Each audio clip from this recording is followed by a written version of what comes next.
Good morning. Good afternoon, everyone. Dean Kulaweera here. Thanks so much for tuning in. Sorry, got my time mixed up there. Hope everyone is doing fantastic. This is episode 4 of the 360 podcast, where I bring you folks amazing guests from technology, business, entrepreneurs, talent acquisition, human resources, and of course, career development. I have an amazing guest today who I'm going to bring out shortly. But before I do, don't feel shy, everyone. Feel free, if you are tuning in live, to say hello in the comments. And a quick shout out to everyone tuning in on LinkedIn, on YouTube, on Twitter, and also a quick shout out to Mike's people as well. Mike Tomasello, who's my guest today, whose people are tuning in from LinkedIn, YouTube as well. All right. So today we're going to be speaking about professional networking strategies for those of you who are job seekers, as well as a career. You're looking for networking strategies for your career. Maybe you want to network into your next position at your current company, maybe at a new company, whatever it is. I'm going to be bringing on Mike again shortly to share some amazing strategies and also share his story, which is an amazing inspirational story. So I really look forward to that. And don't forget, folks, to hit us up with a like. Make sure you comment with any of your questions as well, and make sure you share this with your network as well. And also, if this is your first time tuning in and watching me, you've never heard of me before. My name is Dean, and I specifically talk about job search and recruitment from obviously a recruiter's standpoint. All my social links are on my Linktree page, which is linktr.ee/DK Tech Recruiter. You can also catch the replay for today's segment on there if for whatever reason you missed the link for this particular session. And also, if you're an IT professional in the Greater Toronto Area, if you're a mid-level or senior level IT professional in Canada, or maybe you're an organization searching for tech talent in Canada, definitely make sure you reach out to me for more information on how I can personally help you. My email address down there is dean@techrecruiters360.com. So with that being said, folks, again, amazing guest today. And just make sure you say hello to us in the comments. And who I have here today with me is Mike Tomasello. So I first started following Mike on Twitter. And that in itself is a great, how we got to know each other is a great example of the power of networking. And Mike just posts some amazing content on Twitter. And, we started following each other, and, a lot of his stuff really resonated with me, and I really saw the value that he brought to the table. So, and also Mike was called a top career thought leader by the original shark, Kevin Harrington, from TV's Shark Tank, one of my favorite shows, by the way. Now, despite being a strong introvert and the first generation in his family to graduate from college, and also having a condition that caused him to fall asleep in class, he's gone on to lead both startup and Fortune 100 teams across multiple countries with $1 billion in strategy responsibility. And when he graduated, he had zero network and not much of a network in place. And yet he networked into meeting 7 Fortune 1000 CEOs all before the age of 30. Not a simple task. And he spent over 24 years interviewing thousands of successful senior executives to research what does and doesn't work in career success, including, of course, networking. He's the CEO of CareerSuccessSecrets.net. And folks, I'm excited to have with me Mike Tomasello. Make sure, everyone, you give Mike a very warm welcome in the comments. And look, it's going to be a great session today. Mike, thank you so much for tuning in today, and welcome to the show. Thanks for having me, Dean. I'm super excited to be here. Awesome. And again, folks, make sure you say hello in the comments, and make sure you start asking your questions about professional networking in the comments as well. We get into that. But to kick things off, Mike, I mean, look, when it comes to, I know for myself, I'm thinking back to when I was a new graduate, fresh out of school, as well as, all this advice I've received throughout my life about networking. Networking has always been a bit of a, I don't know, it always sounded to me like more like kind of a gimmick. And like, this real mystery, right? Because you have these cute little sayings on Instagram and the memes we've all seen, your network is your net worth.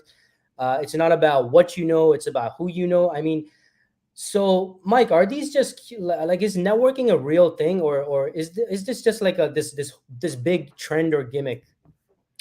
Yeah, it's a great question. Networking is real, folks. There is a reason why the memes exist. There is a reason why people talk about it.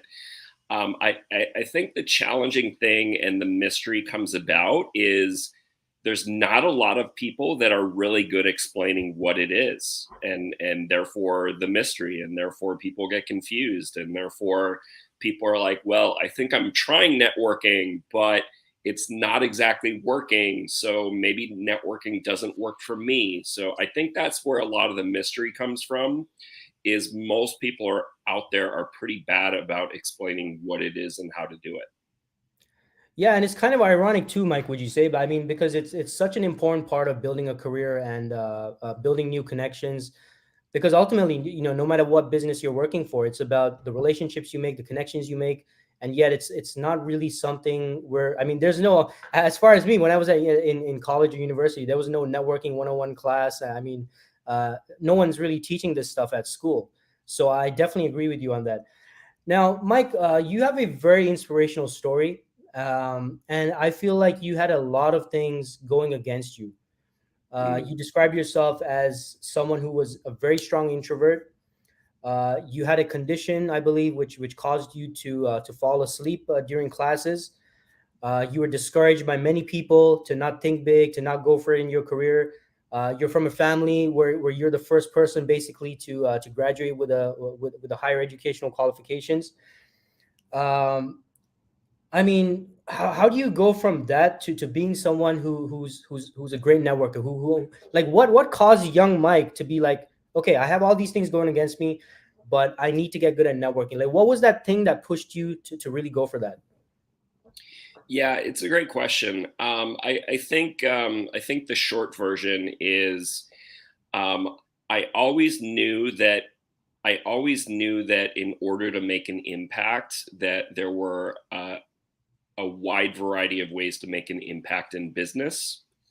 And so I started learning about business and getting involved with business while I was still in my third year in university. And I came across this organization which had me actually actively selling a business while I was still in school. And I came across some sales books. And luckily for me, a lot of the sales books included information about networking. And so that's where I sort of realized, well, hey, I don't, if I get really good at building relationships and getting other people to introduce me to people, I don't have to be this huge outgoing person who's like this sales master. And so once I came across that stuff, I just really dived into every single networking book I could find on the subject. I found out some of the books worked, some of the books didn't work. And I just kept testing things while I was still an undergraduate, and things kind of exploded from there. And I ended up, while I was a strong introvert, while I was struggling in class, I was still meeting vice presidents. I was still meeting general managers of huge divisions of corporations while I was a junior in university. And Wow. so that's when things opened up and things just kind of snowballed from there. Gotcha. And I also wanted to ask you, Mike, like, so this change where you were going from, a highly introverted person, probably really shy, kind of awkward when you're kind of, talking to strangers and all that, and going to, booking these meetings and conversations with these highly successful executives. Was it like an overnight thing, or was it kind of step by step? Like, how did that movement occur? Because, a lot of people that tuning in that might be more on the introverted side, and there's this belief that, hey, in order to be a good networker, you have to be extroverted. You got to be one of those high energy, extroverted people. So can you like how did that change occur? Did it take a couple of years? Like how did that kind of work out for you? Yeah, I'm happy to elaborate on that. And there might be a couple questions in there. So if my answer doesn't cover everything that you're looking for, feel free to, circle back and ask me follow-up questions. But my answer to that would be, I'm still a strong introvert till this day. So a lot of people don't necessarily understand it. Like, introvert doesn't mean that you can't be outgoing. Mm. Introvert doesn't mean that you can't be a great communicator. So so the core of who I am is still pretty much the same. I still need to take a step back to process information in my head sometimes. I still need my alone time. I can't go to a networking event for 5 hours without taking a break. So So I wanted to say that. So you don't have to change who you are in order to be a great networker. I think it's a good question because what a lot of people do is, they try networking a couple of times, once or twice, two or three times, maybe even five times, and it's not working perfectly yet for them. It's still kind of awkward or whatever. Yeah. And I want to let people know I still sometimes go to networking events and feel awkward. It's totally normal. I sometimes still have a meeting with someone and it doesn't go as planned or whatever. And that's all still part of the process. So you really you really start to get amazing at networking. Well, maybe that's a little ambitious. You really start to get good at networking when you've tried some of the things at least 10 or 20 times within a certain period of time. So that's sort of when the snowball effect really starts to kick in gear for people. That's when they really start to get it and they realize, oh, maybe I need to tweak this that I'm saying. Maybe I need to be doing this another way. So the thing is, most people haven't really given it a shot and they think it's going to work perfectly the first or second time. I love that you said that, Mike, because I think a lot of people don't see that networking really is a skill, just like any other skill. And Yes. I think that every single person tuning in has mastered some kind of a skill in some other part of their life, and they know it doesn't happen overnight. Like it takes, like you said, if you want to implement a networking skill or strategy, try it out at least 10 times, and that's how you kind of make those pivots, hone it, better it, adjust it, and all that stuff. So I think that's some fantastic advice out there, and I think that's definitely a key takeaway, especially for those of you out there watching who might be more on the introverted side and find networking a little bit intimidating. So that's a great point there. Now, Mike, you network yourself into meeting with I think it was 7 Fortune 1000 CEOs before the age of 30.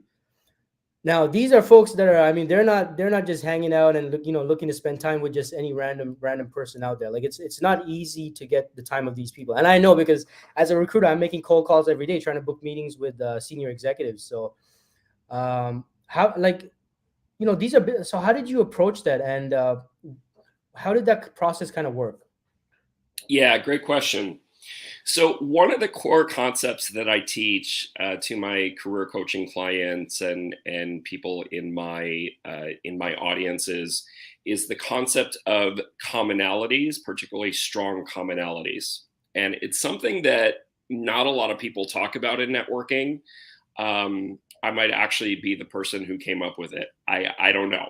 But what I figured out is most people are the biggest mistake that people are making in their networking is they're trying to network with strangers. Mhm. They're saying, "Hey, I want to meet this CEO, or I want to meet this hiring manager, or I want to meet this recruiter."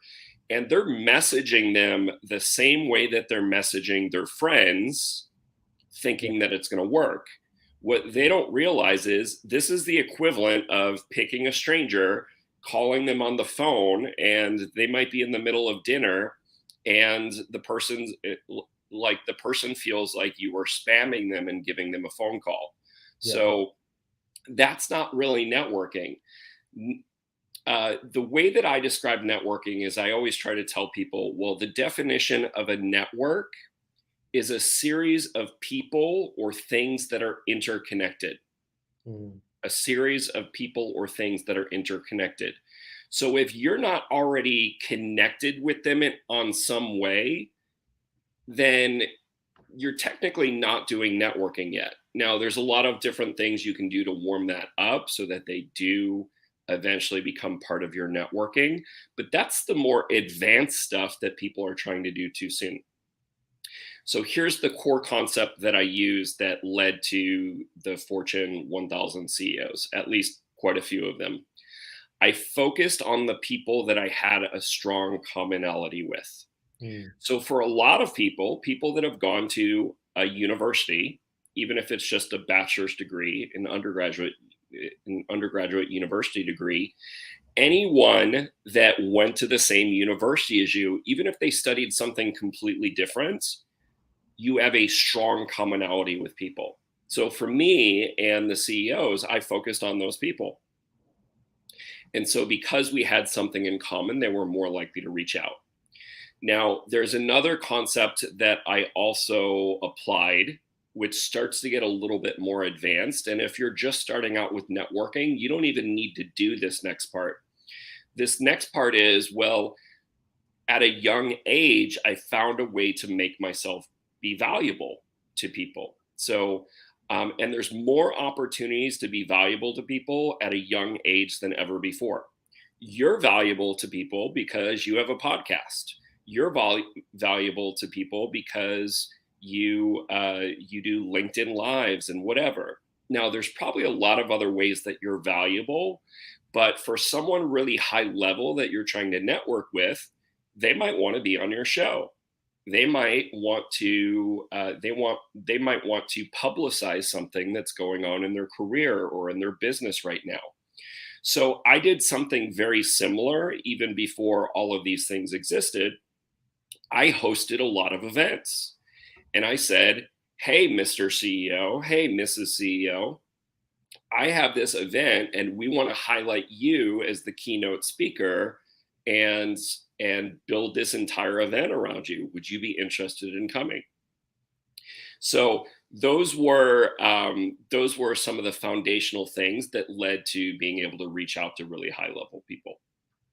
That's amazing, and I love how you put the focus on the other party and the other person, because I think that's something a lot of people, at least from what I see, a lot of job seekers, they might be in this desperate state, or they really want to get out of their current job.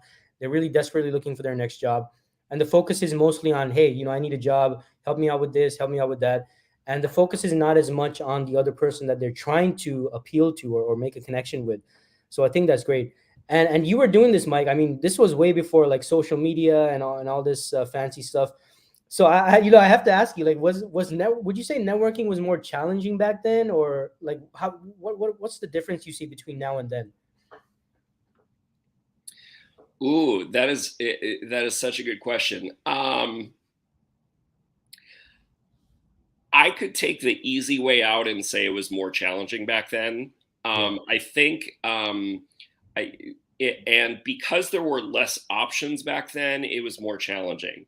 But I could also make the same argument for today, in that it's challenging to network because there's so many options available to people. Yeah. It's kind of even more confusing about how to do it.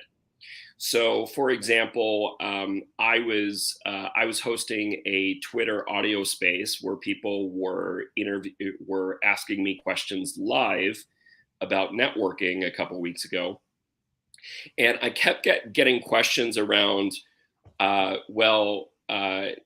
content creation.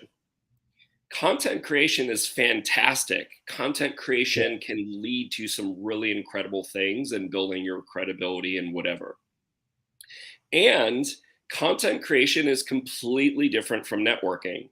So I totally get why people are being confused. And, LinkedIn's, a lot of people are gathering LinkedIn followers by adding them as a contact.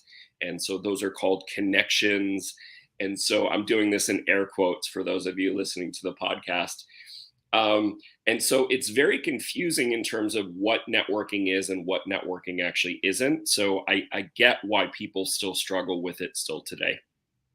Awesome. So I'm just gonna show some of the comments here. We got some comments. We got Lionel who says, "Thank you for all what you do." Lionel, I do see your question. I'm gonna get to your question at the end of the segment. We got Bez who says, "Good to see career success secrets and how to land any job. Mike has excellent tips." Absolutely, definitely agree with that. And we got someone who says, "Yes, spamming like messages that I receive reminds me of online dating." Yeah, very true. We got Peggy who says, "Dean, Mike is not that old back then." All right. In terms of networking, Mike, like what would you say are three of the most important lessons you have learned about networking? Ooh, that's such a good one. So I don't know what all three of them are going to be yet. We're just going to see what my brain thinks are the most important ones for today. But the first one that I'm going to start out with is a lot of times we so one is the strong commonalities that we talked about. Mm-hmm.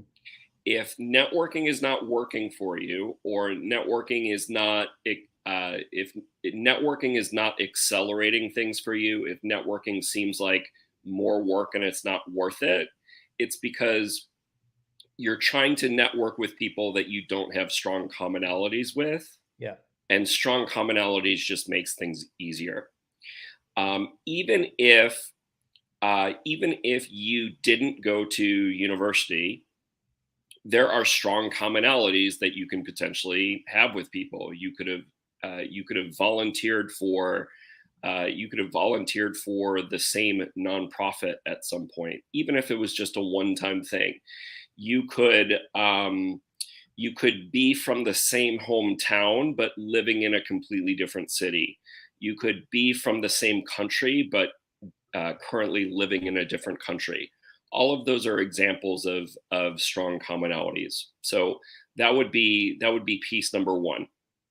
Piece number two is most people are asking for something in their networking Yeah. before they've actually developed a relationship.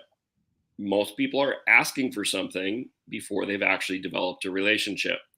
So, uh, focusing just on job searchers for right now, I mean, these techniques apply to anyone, regardless of where they are in their career. But job searchers, a lot of times when they're reaching out, they mention their job search in the initial reach out. They mention a resume in the initial reach out. They mention a job opening in the initial reach out. That sends a subliminal message to the person you're reaching out to that you want something from them. And that doesn't make people feel really good, even though we know it's all kind of commonly accepted to network for your job search. So what I teach people to do is, well, don't use any of those words in your initial outreach. Why? Because my research, thousands and thousands of years of thousands and thousands of data points of testing, I figured out that those words scare people off because they're pretty sure that you're asking them for something. Yeah. Instead, what I teach people to do is focus on making people feel good. And the cool thing is, most people feel good if you ask them advice, not pick their brain, but ask them for advice or insight. Why? I believe it's because everyone wants to be valued as an advice giver. Everyone wants to be perceived as an expert. So if you focus on advice without hinting that you want something more than the advice, the odds that someone is going to want to actually interact with you or agree to a meeting is that much higher. So those would sort of be the two things. And then my third point around networking would be, well, you actually need to talk the talk and walk the walk, and you need to back that up when you're speaking with someone on the phone or you're meeting with them in a coffee chat, whatever scenario that you need to actually care about that person and want to build the relationship. Yeah. You actually need to want to learn from them. And if you think you have nothing to learn from them because they're at the same level as you or because you're already experienced, you're wrong. If you're a vice president or a CEO, you can still learn something from other vice presidents and CEOs. Like, you're not an all knowing being. None of us are. And so, by you making sure that you're actually asking questions about them, by making sure that you're actually learning, you will make that person feel valued so that they're eventually going to want to meet with you again or give value back to you, which results in the introductions, referrals, and stuff like that. Great advice there, and completely agree with you. Like, from what you're saying so far, Mike, I mean, there definitely appears to be there has to be a mental shift in the way people look at their networking. So I think those are some fantastic points there.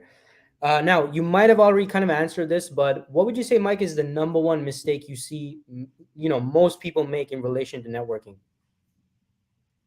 Yeah, they're asking for something right off the bat. Yeah. And so oftentimes, or they're hinting at they're likely going to ask for something off the bat. Because someone might say to me, well, I didn't technically ask for anything. I didn't ask them for job leads yet. I didn't ask them to refer me in yet. But if they're seeing resume, job search, if they're seeing job opening, or I'm interested in working for your company, like those are all hinting at that you want something. So a lot of times what someone will say to me is, well, networking sounds really complicated then, or networking it seems like it'll take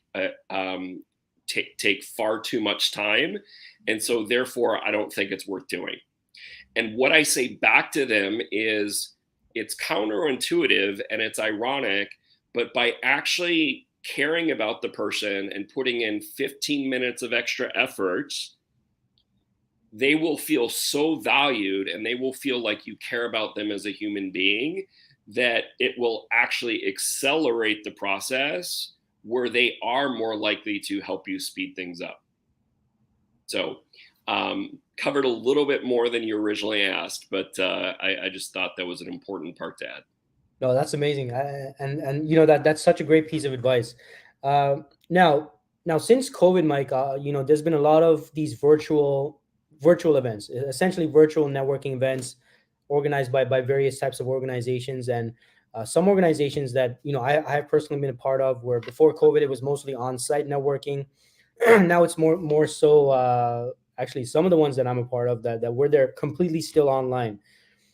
Now, maybe it's just me, like I'm maybe a little bit old fashioned in the sense that I prefer on-site, in person, like physical events where I can actually meet people, shake their hands, really build that personal connection. I personally feel like the virtual events are not the same. Like I just can't seem to build the same kind of connections as I would in an in-person event. But what are your thoughts on that? Like virtual, like if a person had the choice between attending virtual events versus these physical, on-site, on-location networking events, I mean, is one better than the other? Are there pros and cons? Like which one? What are your thoughts on this whole virtual events versus on-site events? Yeah, it's a great question. I am not an expert on all of the research studies and psychological tests in terms of like why certain things work and why don't regarding this topic.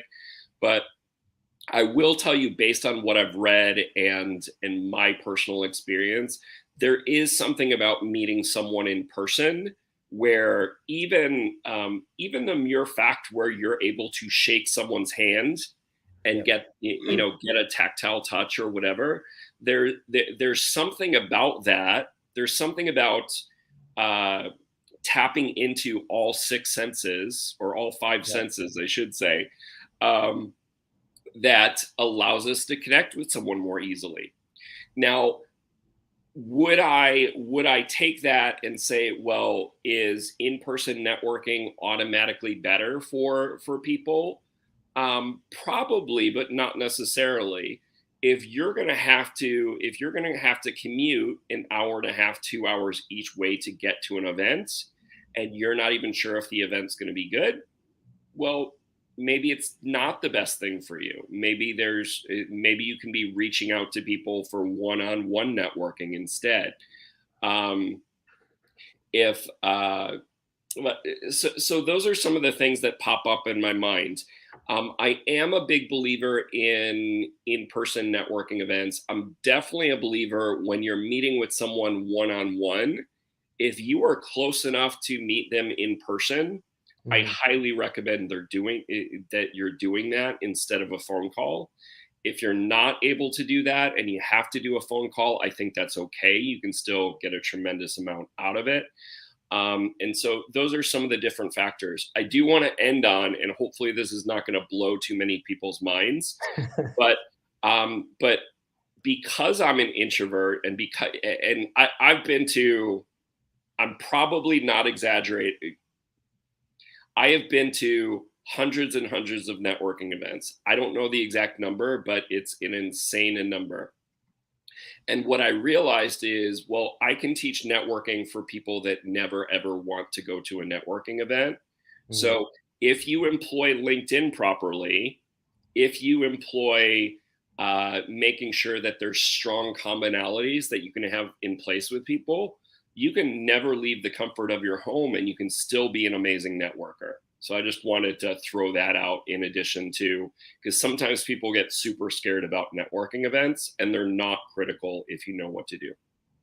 Oh yeah, absolutely, Mike. And as a tech recruiter, I definitely communicate with a lot with some people who are highly introverted, extremely talented people, but who are more on the introverted side, who really struggle with because it can be intimidating, obviously, right? I mean, these are not extroverted people who are high energy extroverted. They're like the center of attention. Not those types of people. So I feel like that kind of holds them back at these kind of events and kind of puts them at a disadvantage. And it's great that you say that, because what you're saying is basically it doesn't matter if you're an introvert or an extrovert or whatever it is. Like, anyone can learn the art of networking and putting themselves out there. So I think that's such great advice. And one thing I wanted to ask you is, so think myself as well. When I was much younger, I was very shy, very introverted. And something that I used to do when I used to go to these networking events is I'd look for the friendliest looking group, and then I just Mm. go approach them. I wouldn't say anything. I just go approach the group and I just stand there and I just wait for someone to open me up and be like, hey, how's it going? Like, is that a good strategy? Like, as a first step for someone who's really shy and introverted, like if they're attending their first series of networking events, like how should they approach that first networking event that they're really going into? Well, first of all, I want to give you a compliment, because that's a great strategy. If you simply get within eyesight of a group, particularly multiple people, eventually someone who's more experienced will call you into the group and Yeah, acknowledge you and whatever. So that's fantastic. Um, so for a first event, that's really great. Now, this might seem strange for an introvert conversation, but it works really, really well. I actually I actually find that for some people, walking up to a group can be more intimidating. yeah, So what I tell people is, find someone that's standing off in the corner of a room, or find someone who's standing by themselves and go up and talk to that person. yeah, The reason why is those people are usually in even more pain than you are. yeah. And those people are heavily introverted as well. And they're going to love it. And they're going to light up and open up if you actually go up and talk to them. And some of these people standing off alone can be really important people. I've seen directors, I've seen vice presidents of very large companies do this. So I wouldn't discount those people.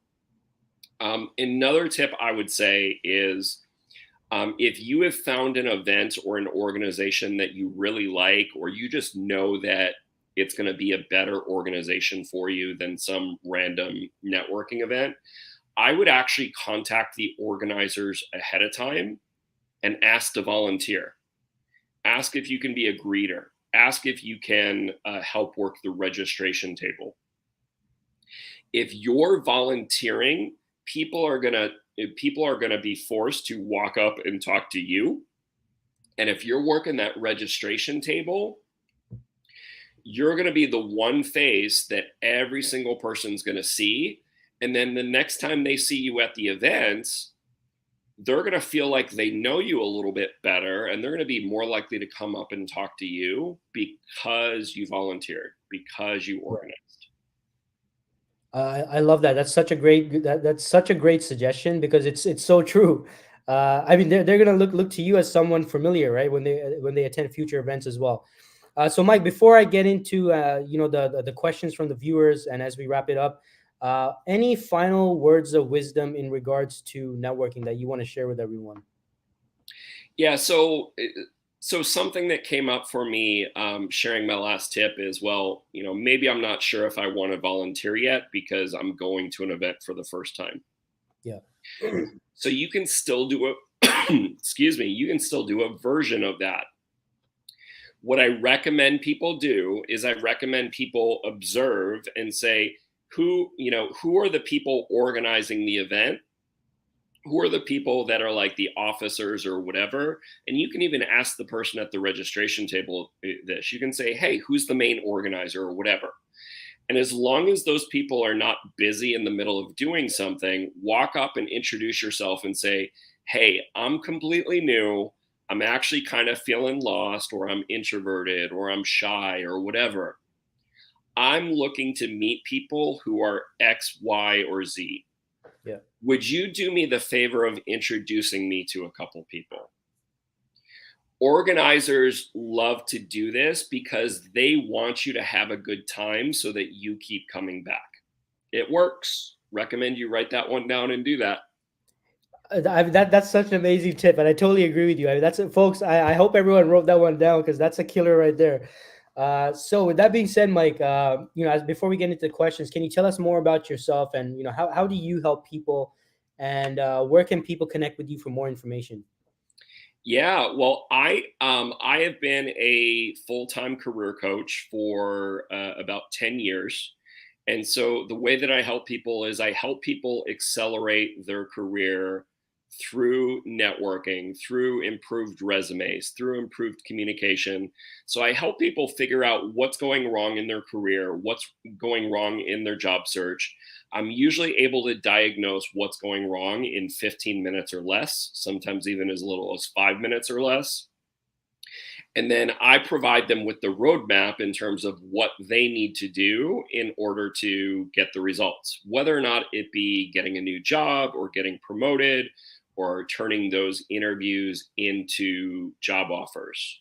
So that's what I do. I mostly work with people one on one right now, although I do occasionally offer group coaching programs.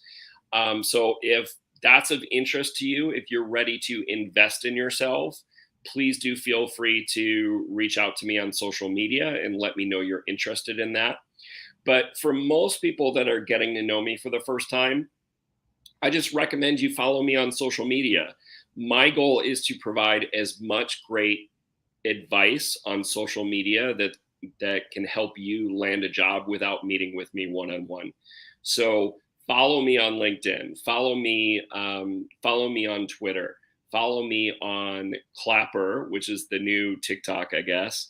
Or if you really want more detailed free coaching advice, join my free Facebook private group. Awesome. And Mike, your website is careersuccesssecrets.net. Is that the website?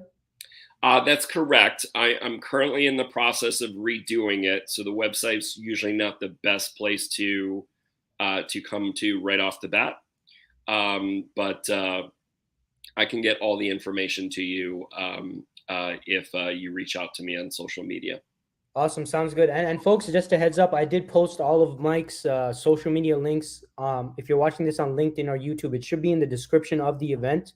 Or if it's on YouTube, it'll be in the description of the video. So make sure you check out Mike. Make sure you definitely, follow Mike on Twitter. He posts amazing content on Twitter.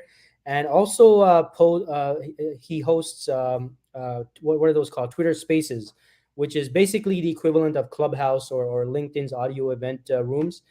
And every time Mike invites me, I'm out salsa dancing. So one of these days I gotta join in that room and definitely check that out as well. And Mike, you provide so much great value to people, so I really appreciate that. And thanks again for being on the show.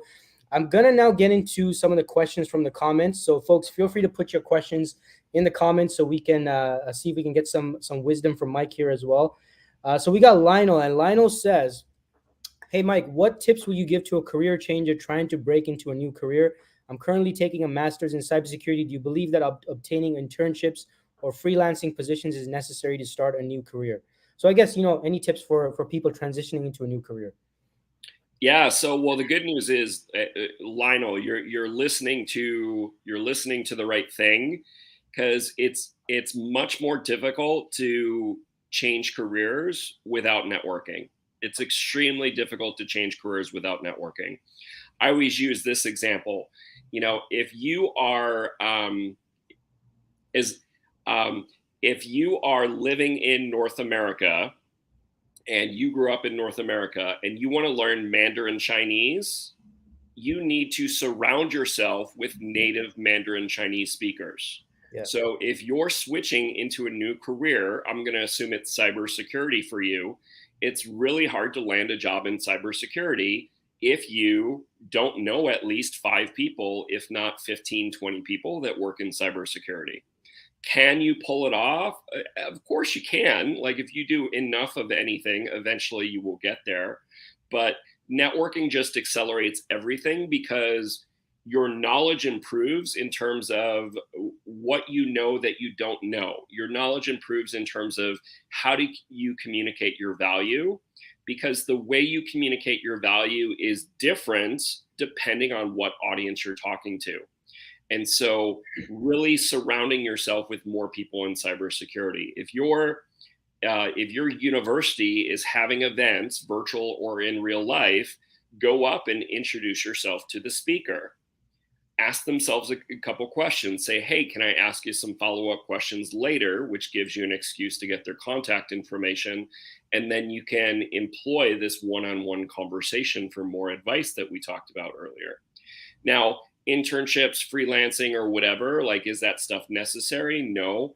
And every little bit helps. But I think it's the cool thing about networking is even if you don't have experience, if someone really likes you and someone really enjoyed talking to you, a lot of times you can overcome a lack of experience because you've built those relationships. So networking is really the way to go for you, Lionel.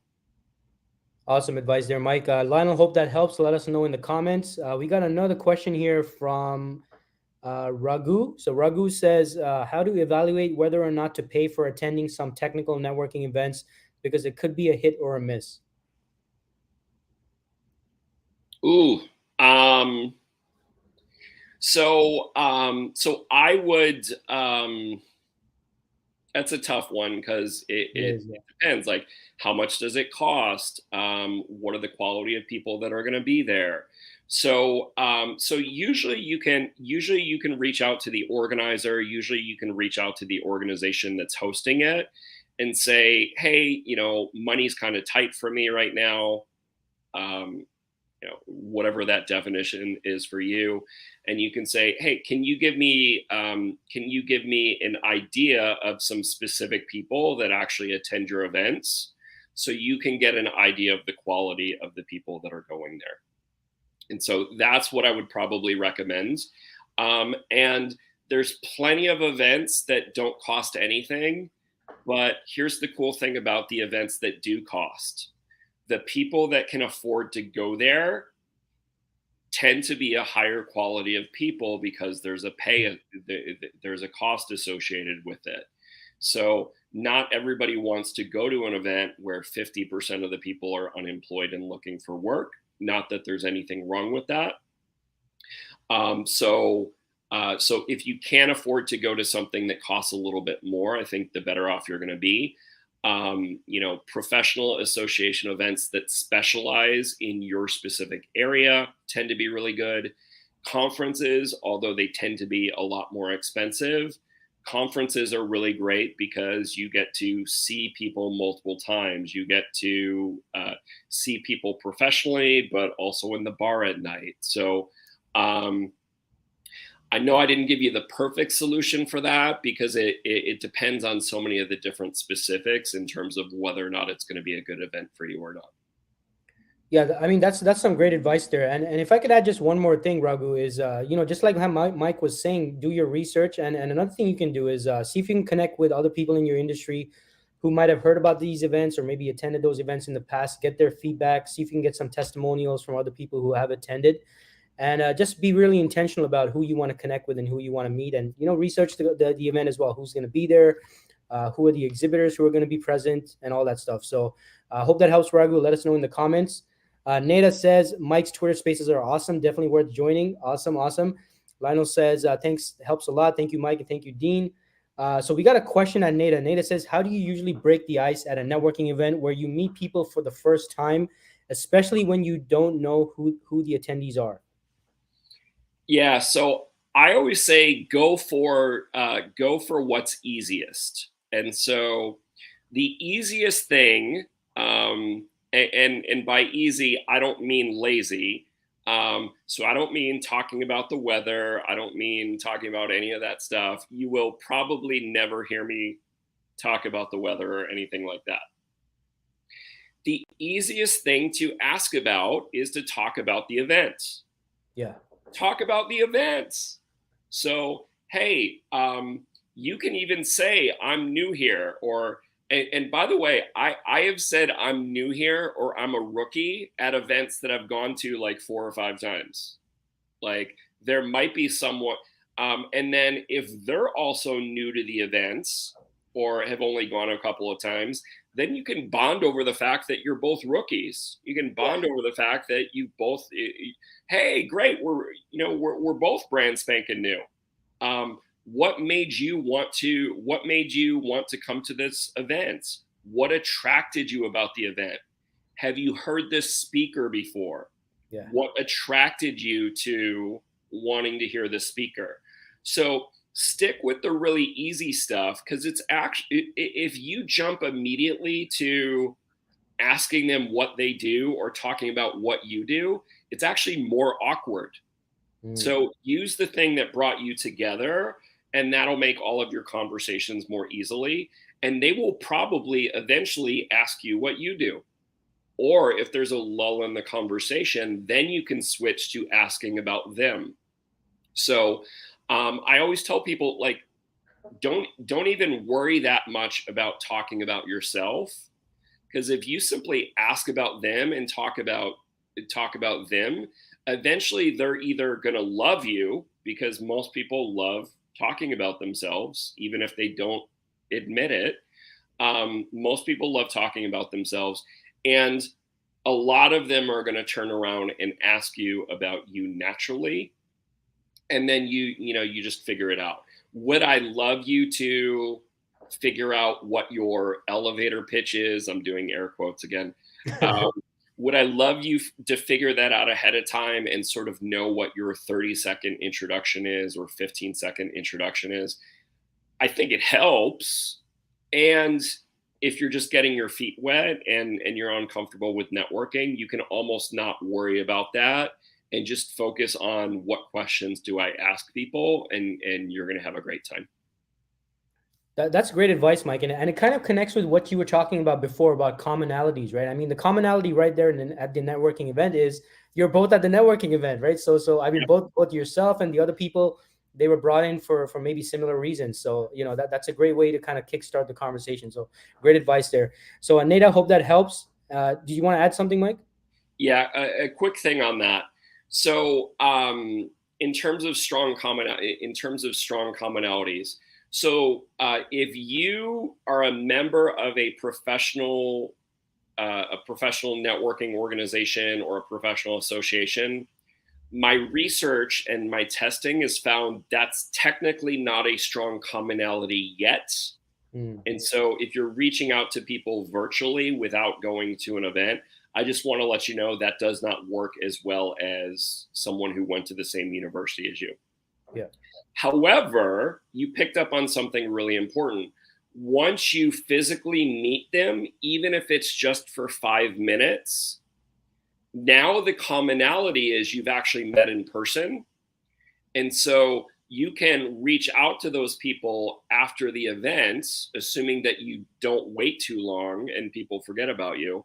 If you reach out to people quickly after the events, now they're going to be more likely to want to have an advice conversation with you by phone or in person, because you physically met in person, even if it was less than 5 minutes. Yeah, so I mean, right there, Mike. It's not that I'm being old school, but yeah, there is definitely that different connection when you meet in person, right? I mean, it's a totally different kind of connection there, and that can really influence and impact the relationship from that point onwards as well. So Nate, I hope that helps. Nate says, "Thank you, Mike. It was very insightful, awesome." So looks like that's all we have for questions. So Mike, thank you so much for your time today. I learned so much. And networking is such an important part of our careers and advancing in our career, finding our next job. So thank you so much for tuning in, folks. Make sure you say thanks. You thank Mike in the comments for sharing such amazing, great information, and make sure you follow Mike. Mike, what's your Twitter handle again? It's at How to Land a Job. Is it? Yeah, my Twitter handle is How to Land Any Job. How to Land Any Job. So, folks, make sure you follow Mike on Twitter, How to Land Any Job. And again, amazing tips and advice there from Mike. And make sure you follow me as well for more future content, job search and recruitment related. So, with that being said, hope everyone got a fantastic amount of information from today's session. Mike, thank you so much. And folks, stay tuned in for more great content. Thanks, everyone, and have a great rest of your day. Have a great day, everyone.